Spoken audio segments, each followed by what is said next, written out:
Hi Barbie, I just want to walk you through the order form. Let me get my catalog and pick a few items that maybe we want to buy and then go from there. Okay, so I'll just pick something random.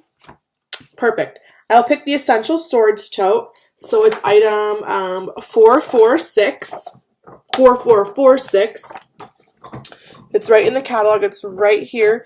This is one of our items that is used a lot for like grocery shopping and things like that. It's a great item to have. So I'll put that on my order form just to do a mock one. So the information at the top is all really self-explanatory.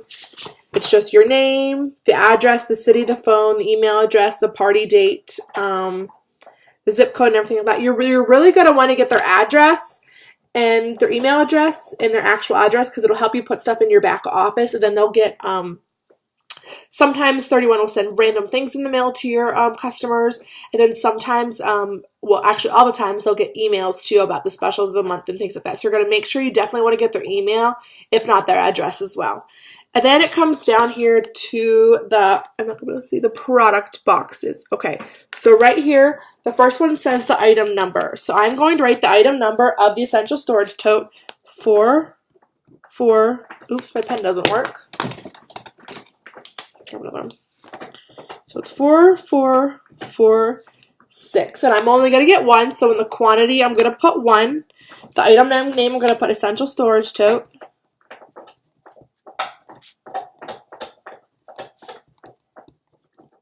And it didn't all fit, and that's okay. That's totally okay. And then the print I'm going to choose, and I'm going to choose the ombre stripe.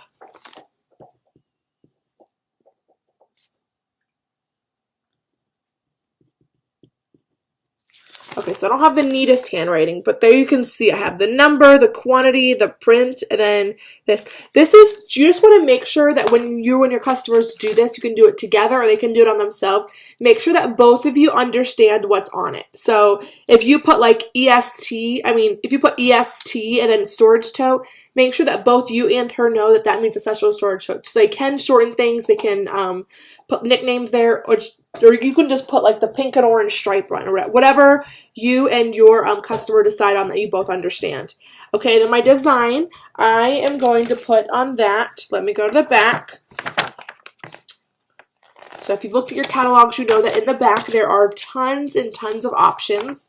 I am going to put the art supplies on it. So you see the art supplies. Where'd it go? Up here. So I'm going to put that on. So in the design option, I am going to put art supplies.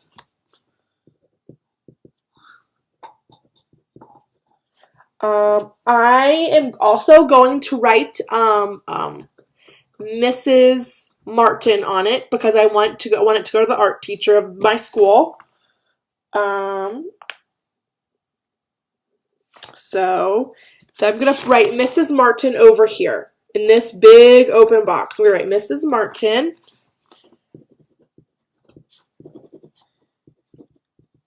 And because it's wording, I need to pick a font.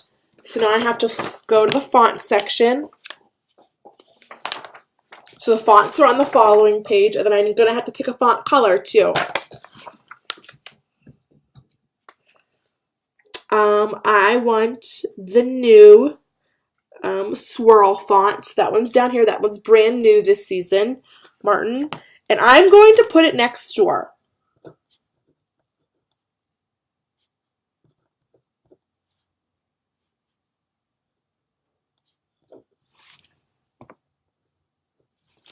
I messed up my W there.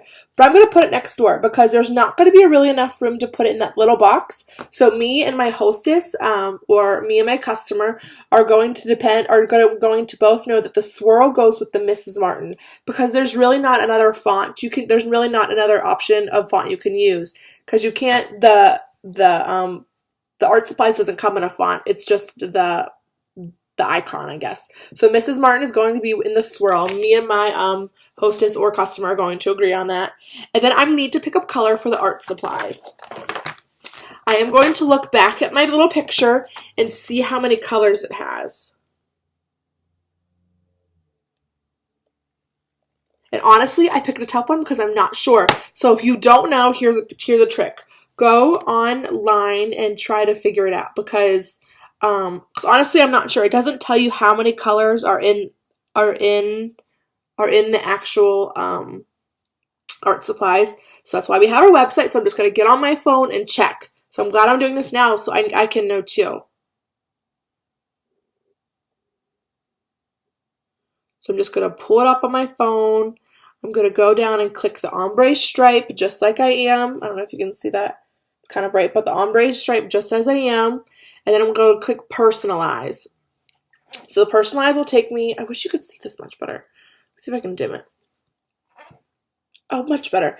So I'm going to intentional sort, then it takes me to where you can personalize. Again, I have to choose my ombre stripe. And then I got to go down to personalization. I'm going to click hobbies and careers. I'm sure the art supply is perfect. The art supply is like the fourth one in there. So it's going to, so I selected the art supplies. Text and color because I don't know how many color options there are. Design color. Oh, and there's two. Perfect. So now we both know there's two design colors. So I'm going to choose a bright blue and a bright red. Let me look. Oh, and a bright green, just so we can both see it on the screen. Oh, I lost it. So you can see that I chose bright blue and bright green, and then you can't really see that, but it changed the colors of the pencil. So what I want to do on my order form is I'm going to write bright blue and bright green in my little box right here.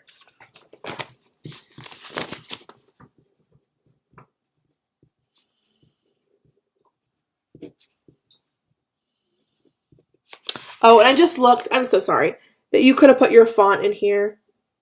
You can if you want. You can put your font in the middle box. I didn't just because. That's okay. They can put the font. Really, the biggest deal with the order, with this section of the order form, is making sure that both you and your hostess or you and your customer know exactly what it means. It can say whatever you want it to say. It can say whatever she wants to say, but make sure you guys both know what it means. Okay. And the essential storage tote is $28. So I'm going to write 28, and then the personalization for this one, the Iconics, are $10. So there I have $38. So I wrote my my essential storage tote's 28. My personalization was 10, so now it's 38. Okay, and I'm going to get the special this month. Remember, the special for the month are not found in the catalog. They are flyers either online that you can buy, or you can print them off, or you can just show them around on your phone or something like that. So I'm going to get two utility totes. And there is no really special place to mark that it's a special, so you just have to know what the price of the specials are for the month. So I'm going to write medium utility. And I'm going to write two because I'm going to get two of the same kind.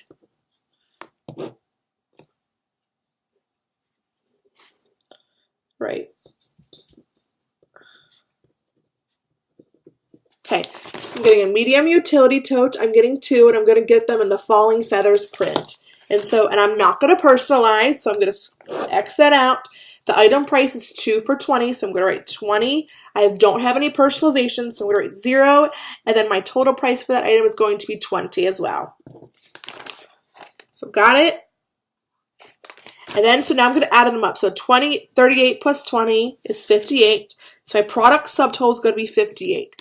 Now I need to take 8% of 58. And honestly, I do it on my phone. I'm not embarrassed that I'm not good at math. So I just type it right in my phone.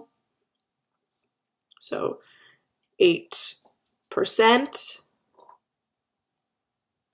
of 58 is $4.64. So I wrote my $4.64 right on my delivery charge. And I apologize if this is all backwards. And then if it's going to be shipping right to your customer, it's an additional $4 automatically. No ifs, ands, or buts. But if they're going to ship it to the hostess, which could be you or whoever you're hosting a party for, they do not have to pay the $4. So I am going to not ship it to the hostess. I am going to direct ship it just so you can get price with the direct ship. So that's an additional $4. So now I'm at 58 plus $4.64 plus the $4 for my direct ship. So I'm at 66.64. Okay.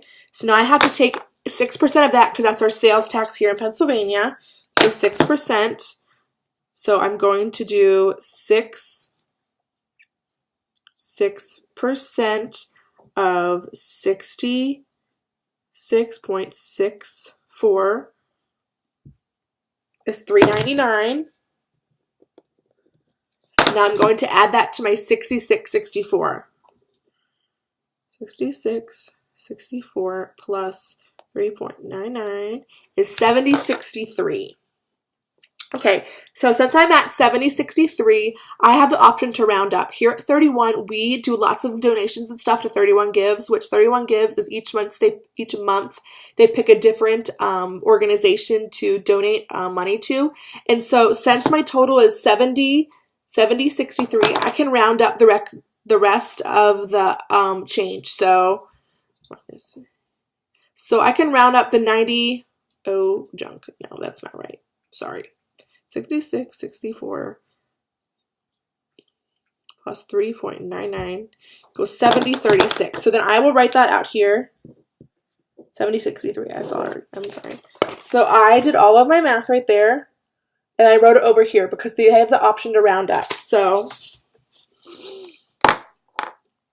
we'll do 71.00 minus 70.63. So I can round up 37 cents. So if I choose to round up 37 cents, I just pay $70.63. If I want to round up, I can choose I can pay just a flat $71. So it's totally up to your customer. It's not a penalty against you. You don't make money off that 37 cents. It's just completely the decision whether they want to give to the organization of the month or not. I have a lot of customers that choose it because it's what's another 37 cents on a $71 order. So I am going to add the 37 cents in. So then my order total will be $71 flat. Sorry if this was super confusing. I apologize. So it's $71 flat. So then you are done. And if you wanted, you could write your contact information on here. I usually don't just because I'm lazy, but I don't have a stamp or a sticker or anything like that, so it makes it to write on every single customer order would be kind of a lot. And then so I can write out a check, and I'm gonna write the check out to you if you are my hostess. So that you can put it in the bank and then buy my item, or I can put my credit card number there or whatever. So again, I fill out my top, I fill out all this, and then I do all my math down here in this box. This is the most important box. That's your math, and that's how much your customer is going to pay. There are three things here. One's for you, one's for your customer, and one's to file away. Let your customer know that they don't have to keep this if they want to. I usually keep them just for my records, but my customers usually don't take a copy, but if they want a copy, they can more than likely to take a copy. I actually have a lot of times during parties, I set up my computer right there and I let them put all their information in right there on the computer so I don't have to mess with the paper, and the computer does all the math for you. So I don't have to worry about math or anything like that. I'm not going to get anything wrong. I'm not going to tell a customer wrong because the computer's not going to get it wrong.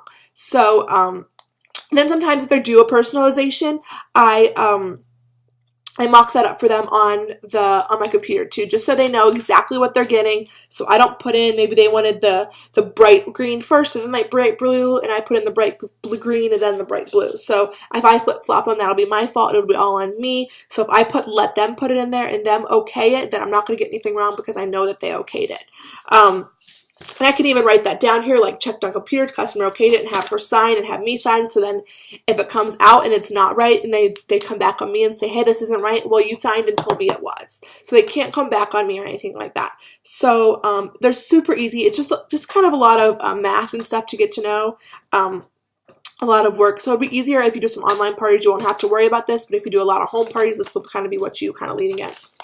So I'm sorry if this is long, and I'm sorry this was confusing. Let me know and I can answer any additional questions. Thank you so much and have a great night. I'm super excited for your party.